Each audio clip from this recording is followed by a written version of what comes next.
I'm Anna, 33 years old, born and raised in a small town in Pennsylvania.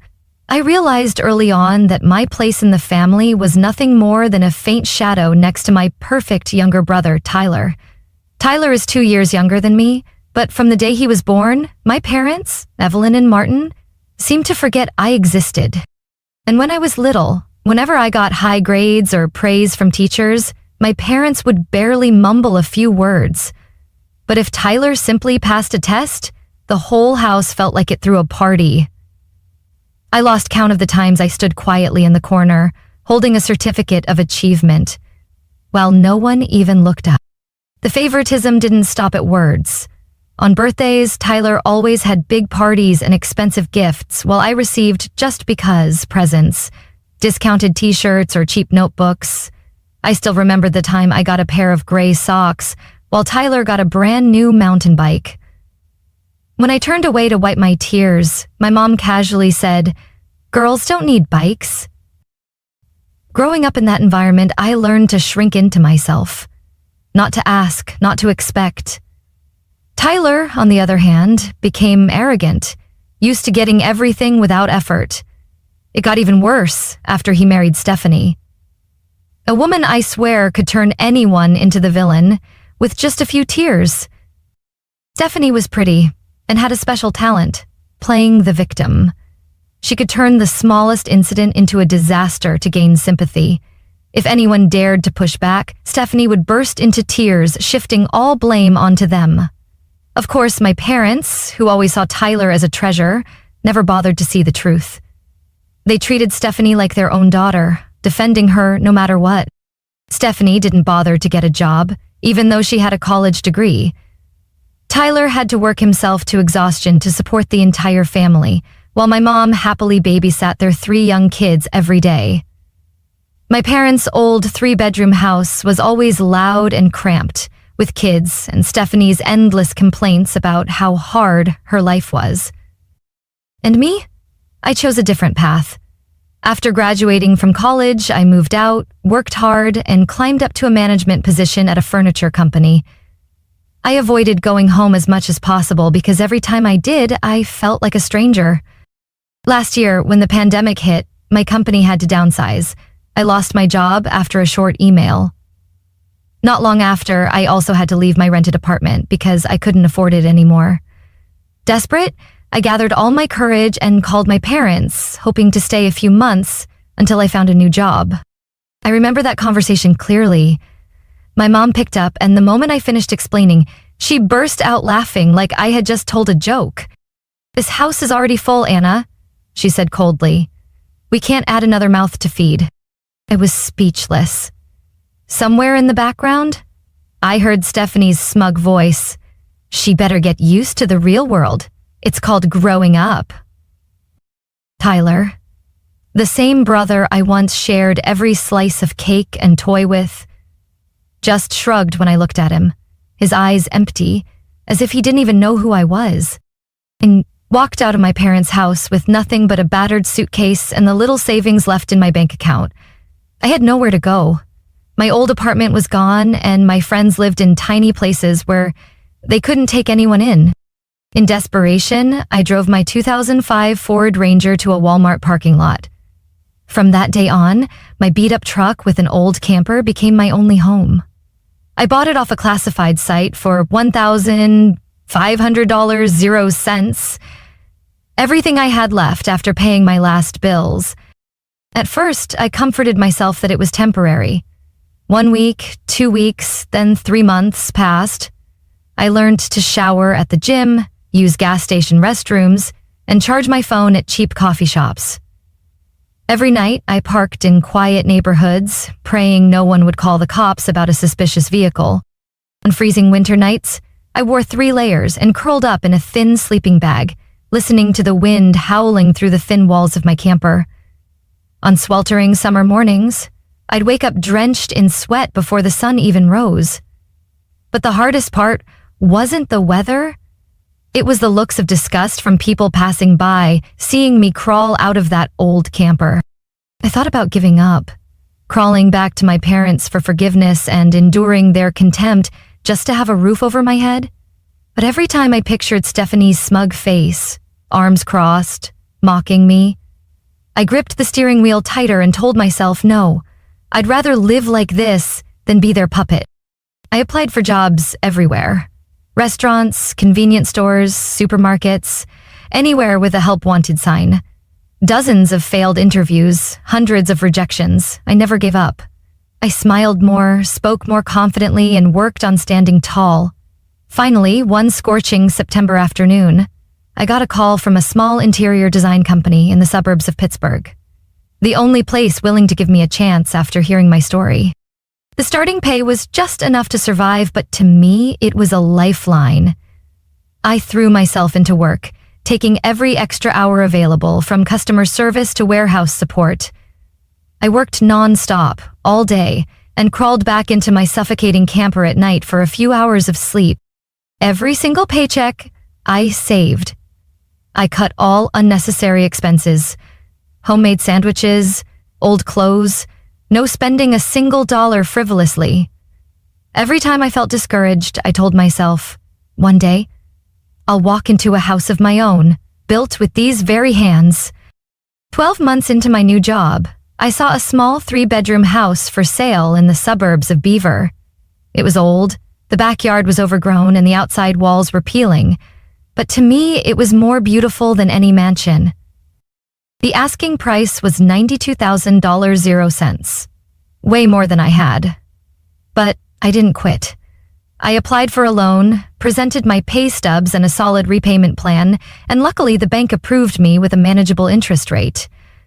I poured all my savings into the down payment, and on a crisp fall afternoon, I finally held the keys to my very first home. When I moved in, it was just me, an old backpack, an air mattress, and a pride so overwhelming that I cried right there on the bare living room floor. I walked barefoot on the old wooden floors, touched every worn wall, whispering, I finally have a place of my own. Parked my old camper in the backyard as a reminder of where I started and how far I had come. Every time I looked out the window and saw the camper's lights twinkling, I smiled. I had survived my darkest days, and for the first time in my life, I knew I was on the right path. I hadn't even had time to fully enjoy my newfound peace when trouble came knocking again. One Saturday afternoon, as I was scrubbing the floors, the doorbell rang urgently. I cracked open the door and nearly froze when I saw my parents, Tyler, Stephanie, and their 3 kids standing on my porch. Without waiting for an invitation, they barged right in like they owned the place. My mom scanned the living room with a satisfied smile, as if inspecting her new property. Stephanie sneered at me with her usual disdain. Well, Anna, my mom said after a strange, heavy silence, this house seems a bit too big for a lonely girl like you, doesn't it? I clenched my fists. My instincts screamed this wasn't going to end well. Tyler flopped onto the couch, rubbing his belly like he'd just eaten, then launched into a monologue about traffic, work, and how the kids needed space. Stephanie chimed in, her voice sweet but icy. Given the situation, we think it's best if we move in. You still have your camper out back, right? I stood there, stunned. What do you mean? I asked, my voice shaking with anger. We live in the house, Tyler said casually. You can move back into your camper. You're used to it anyway. Besides, he shrugged. You don't need this much space just for yourself. I stared at them, a tidal wave of rage and bitterness rising inside me. Where were they when I was sleeping in a parking lot? When I needed shelter, they laughed and slammed the door in my face. And now, when I finally had something of my own, they acted like it was theirs for the taking. I took a deep breath, trying to stay calm. No, this is my house. You don't get to decide. Tyler's face darkened. Stephanie shot up from the couch, arms crossed, voice shrill. You're so selfish, Anna. Your family needs you. Are you seriously going to let the kids stay cramped in your parents' old house? My parents? I turned to look at them, hoping they'd say something fair. But they stayed silent, eyes avoiding mine, silently siding with Tyler. No, Anna, my father said, his voice low and cold as steel. Don't make this difficult. This is your family. I laughed, a bitter foreign sound even to my own ears. Where was my family when I needed them? When I was sleeping in my truck in the middle of winter? What were you doing? Don't talk to me about family. The air grew so heavy it was hard to breathe. Stephanie stormed toward me, her face flushed with rage. Before I could react, she slapped me hard across the face, whipping my head to the side. You deserve that for being so selfish, she screamed, tears streaming down her face. I touched my burning cheek, feeling the mark her hand had left. Years of swallowing pain, staying silent, all shattered in that instant. I didn't scream. I didn't cry. I quietly pulled out my phone, dialed 911, and spoke clearly. I need the police. I've been assaulted, and there are intruders at my home. The moment they realized I was calling the police, they all snapped out of it. Tyler stuttered, trying to pull Stephanie back. My parents' faces went ghostly pale.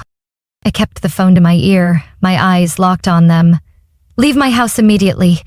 If you're still here when the police arrive, you'll be explaining yourselves to them. Stephanie threw a tantrum, cursing under her breath. Tyler tried weakly to smooth things over, but I didn't budge. This was my house. No one was taking it from me ever again. The police arrived in under 10 minutes. I showed them footage from the security camera by my front door. Everything. From the moment they barged in to the moment Stephanie hit me. The officers gave me a sympathetic look and politely ordered them to leave my property immediately. Before she left, my mother shot me one last look, full of anger and bitter disappointment, as if I were the traitor. I didn't care. I hadn't betrayed them. They had abandoned me long ago. I thought that would be the end of it, but 3 days later, after a long shift at work, I came home and froze. The locks had been changed, strange furniture was crammed into my living room, and my beloved camper had been dragged out to the curb. I ran to the door and banged on it. It swung open, and there stood Tyler and Stephanie, triumphant like they had just conquered a kingdom. What are you doing here? Stephanie asked, her voice sickeningly sweet. This is our home now. I stiffened, trying to stay calm. What the hell are you two doing here?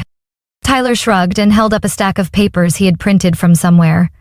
We have a legal lease agreement. You signed it, Anna. I snatched the papers and glanced over them. A sloppy forgery, the signature nothing like mine.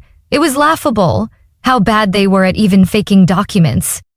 Don't waste your time, sis, Stephanie sneered.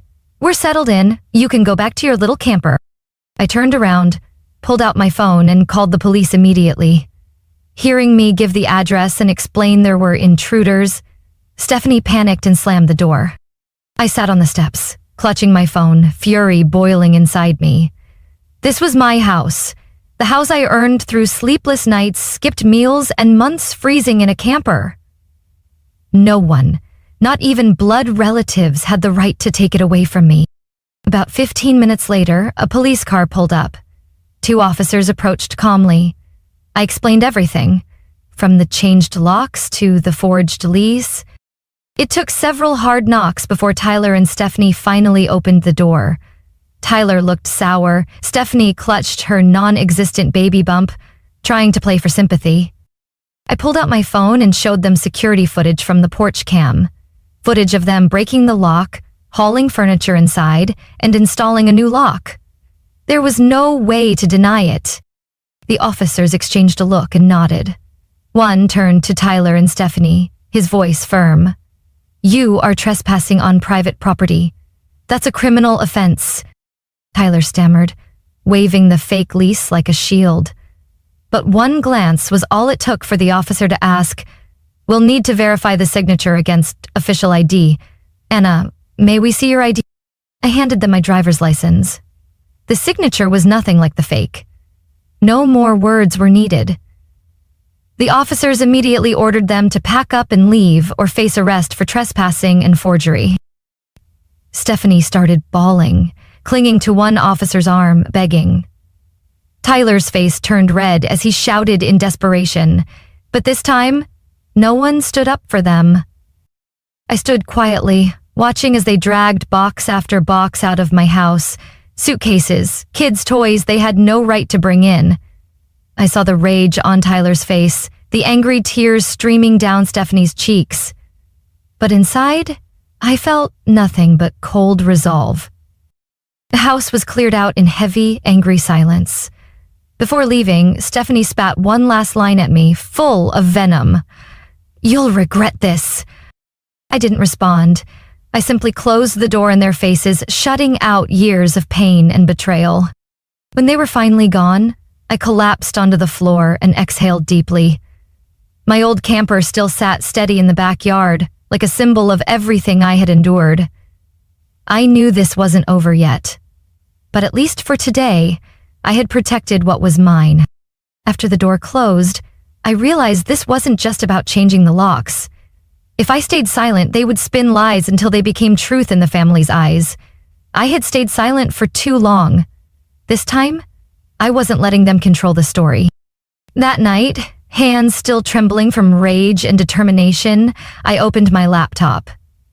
I wrote a long post on Facebook, where all the extended family could see it. I laid it all out, start to finish. Being rejected when I was unemployed, the cruel words, Tyler and Stephanie breaking into my house, forging a lease, and being forced out by police. I didn't exaggerate or accuse falsely. I attached photos, security footage, and copies of the police report.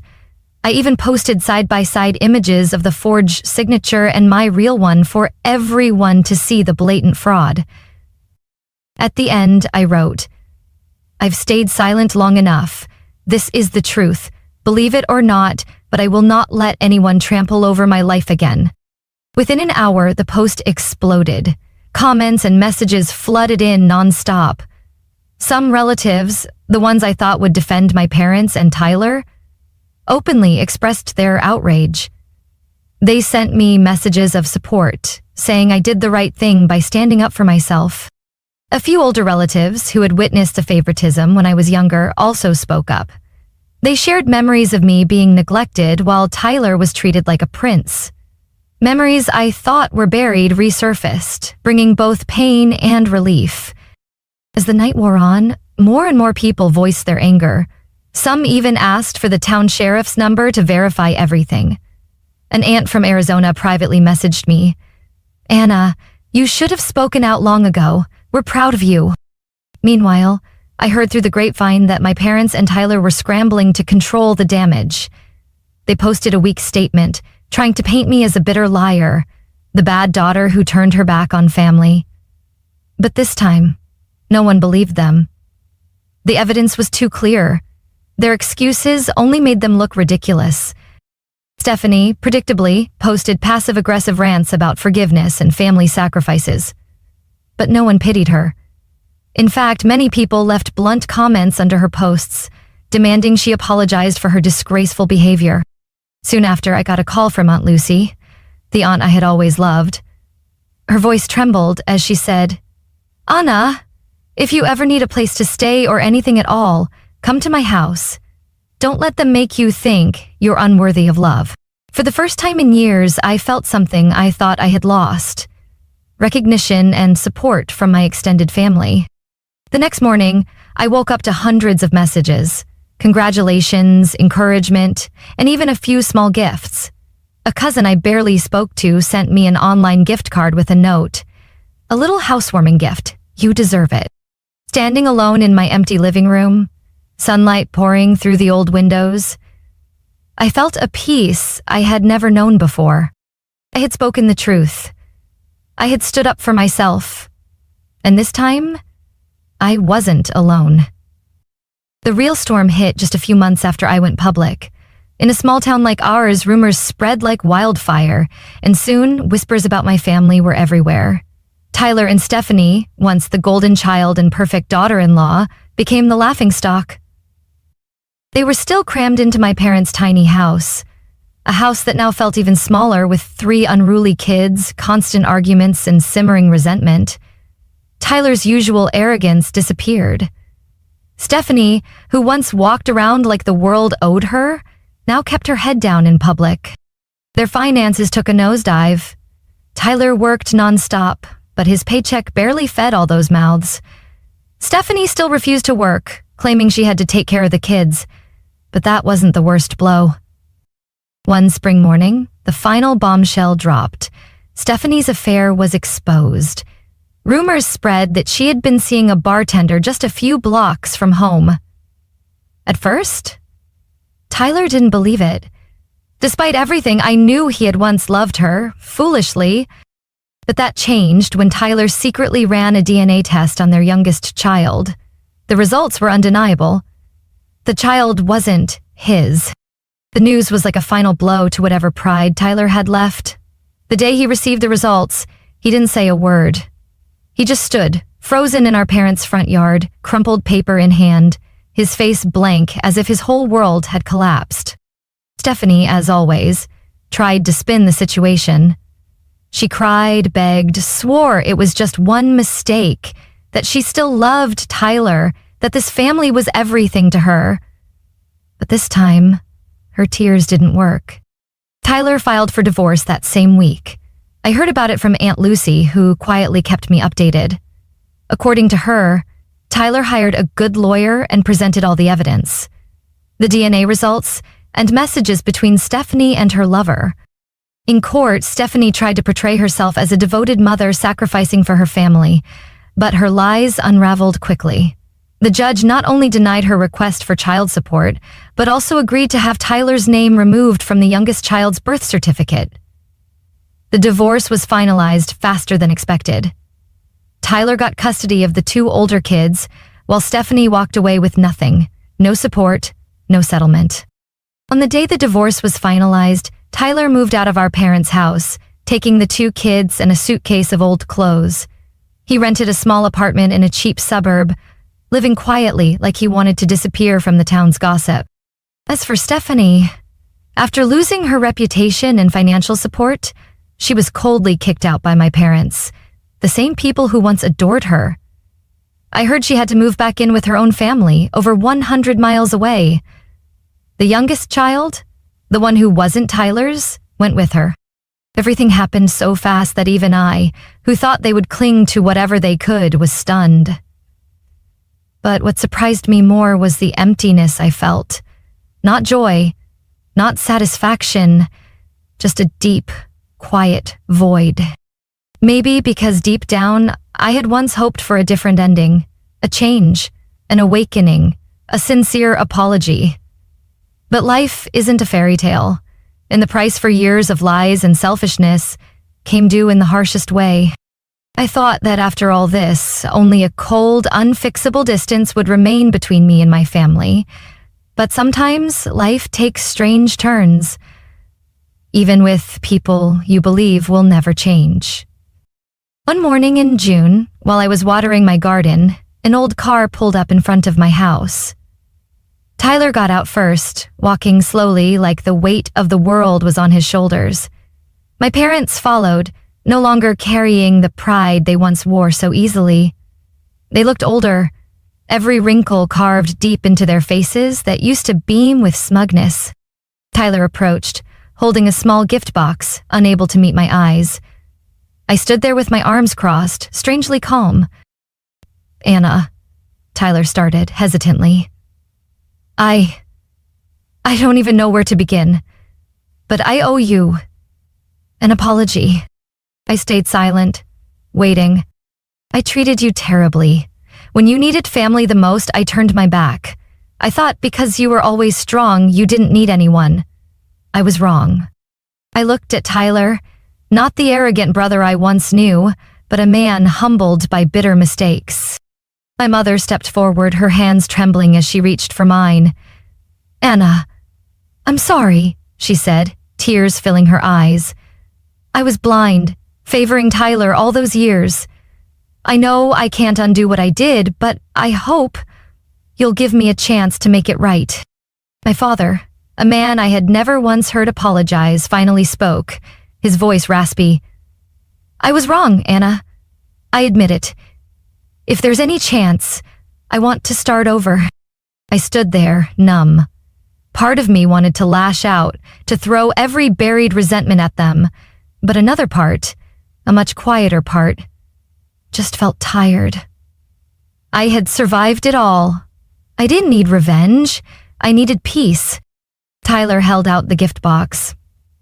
We've started going to church the past few months. I've learned that forgiveness sometimes isn't for others. It's for yourself.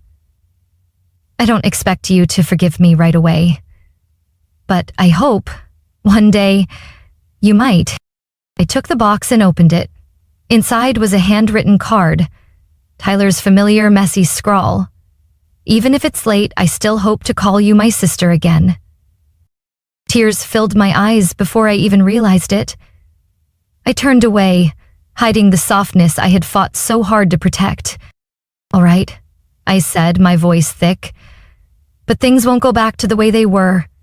And it'll take time for me to trust again." "We understand," my mom nodded. "We're not asking for that. We just want a new beginning. An honest one." From that day, my family really did change.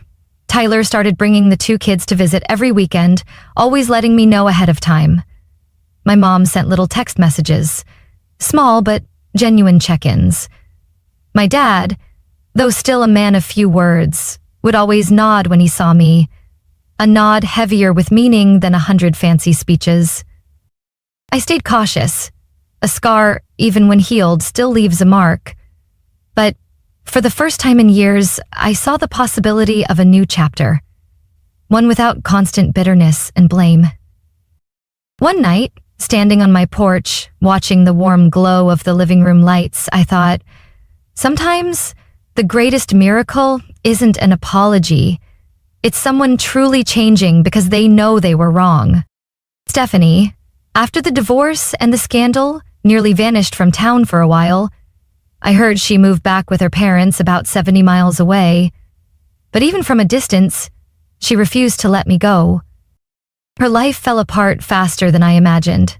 Without a husband to support her and without Tyler's parents backing her, Stephanie had to find a job. But with a reputation ruined by the public scandal and a history that followed her online, no employer wanted her. The old posts, the ugly comments from townspeople, they lingered like a permanent stain. Frustrated and unemployed, she ended up stuck at her parents' house, living off their small retirement checks.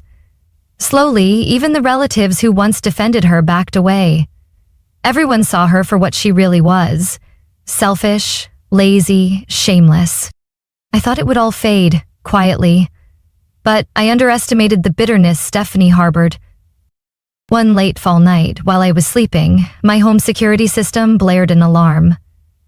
I jolted awake and checked the live stream, and nearly dropped my phone when I saw a hooded figure creeping toward my truck. The figure, quick and clumsy, pulled a carton of eggs from a backpack and hurled them at my truck, eggs bursting and dripping down the windshield and hood. After the vandalism, the figure ran off into the dark.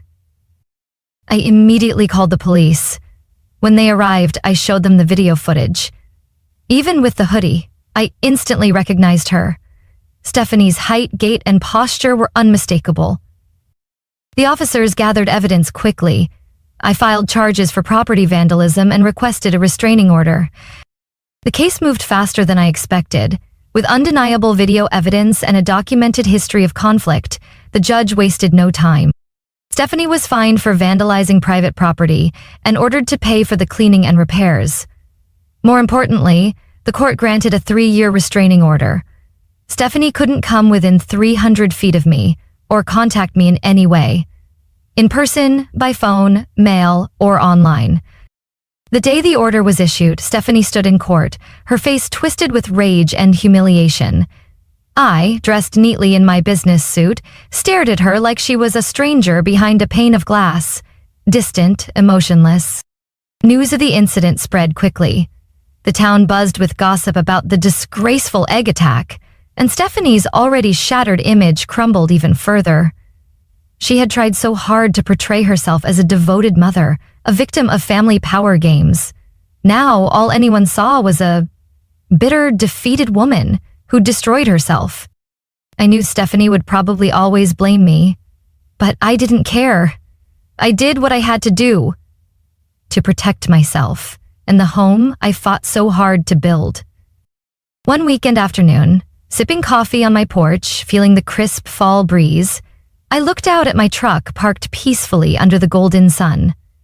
No more fear of sabotage, no more tiptoeing around threats.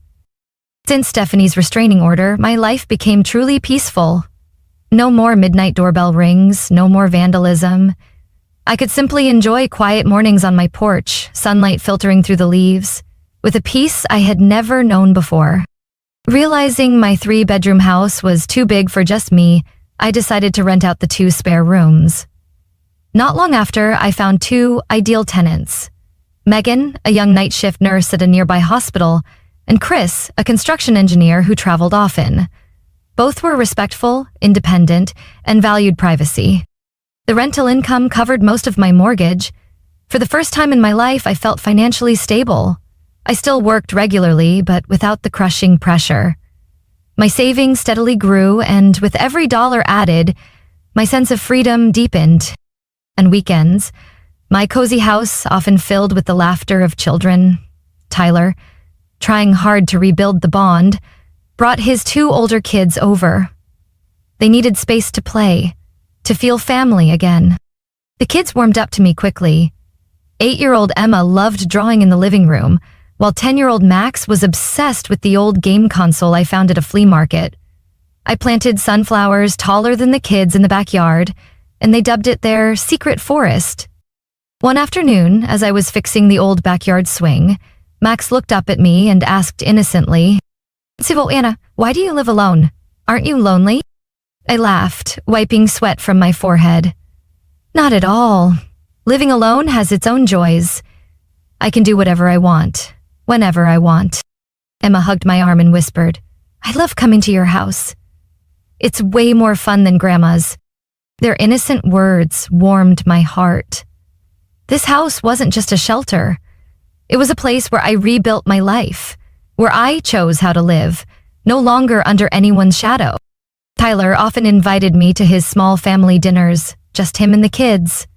Sometimes I went, keeping a healthy distance. Our relationship was healing, but the old scars remained. I no longer resented him, but I also couldn't pretend the hurt had never existed. My parents changed too. They no longer showed up unannounced or made demands. Our brief encounters, sometimes just a handshake or a simple holiday greeting, were enough for me. I no longer needed anything more, just respect and safe boundaries. One time, my mom stared wistfully at my house and sighed, "Anna, you did it. You built a life of your own." I simply smiled, saying nothing, because deep down, I knew that long overdue recognition was the greatest victory of all. That winter, Emma, Max, and I set up a Christmas tree outside. We decorated it with colorful ornaments, twinkling lights, and handmade crafts. When the lights turned on, the whole street glowed. I stood back, watching the kids laugh under the sparkling lights, my heart full of simple, quiet joy. I had lost a lot to get here, but now I had a home, freedom, and a small family of my own, made up of the innocent children, kind friends, and most importantly, myself. My story isn't just about overcoming family injustice. It's proof of perseverance and belief in oneself. From a cast-off, ridiculed, manipulated person, I rebuilt my life with my own 2 hands. A home, financial freedom, and genuine love from those who deserved it. The past left scars, but it also taught me to cherish the present. I didn't just reclaim my life. I found true peace. What do you think about Anna's journey and how she took her life back?